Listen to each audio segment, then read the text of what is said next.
लाडकी बहीण योजनेच्या केवायसी बद्दल मोठी अपडेट समोर येते।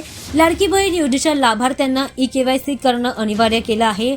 मात्र ज्या महिलांनी केवायसी केलं नाही, ज्यांना तांत्रिक अडचणींचा सामना करावा लागला, या महिलांसाठी एक दिलासा देणारी बातमी आहे। दरम्यान आता केवायसी मध्ये दुरुस्ती करण्याचा पर्याय उपलब्ध करून दिला जातोय। केवायसी मध्ये प्रश्नांची उत्तरं चुकीची दिल्यामुळे महिलांचे लाभ बंद झाले होते। याच सोबत ज्या महिला खरंच निकषांमध्ये बसतात त्यांनाच योजनेचा लाभ मिळणार आहे। राज्यातील जवळपास 25 लाख महिला केवायसी करू शकल्या नाहीत, त्यांचाही लाभ बंद केला गेला। मात्र केवायसी मध्ये चूक झालेल्या महिलांना ही चूक सुधारण्याची संधी आता मिळणार आहे।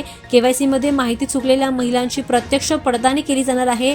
अंगणवाडी सेविका महिलांची पडताळणी करणार आहेत। अनेक महिलांनी शासकीय नोकरदार असल्याचा पर्याय देखील निवडलाय, याची प्रत्यक्ष पडताळणी केली जाणार आहे। वस्तुस्थिती तपासून महिलांना ई-केवायसी साठी संधी दिली जाणार आहे, अशी माहिती सूत्रांनी सांगितली। दरम्यान ई-केवायसी करताना शासकीय नोकरदार पर्याय निवडल्याने महिलांना योजनेचा लाभ मिळू शकला नाही। आता शासन स्तरावरून दुरुस्तीची संधी मिळणार आहे। या संदर्भात निर्णय लवकरच होईल। चूक दुरुस्तीनंतर महिलांचा लाभ सुरू होणार आहे।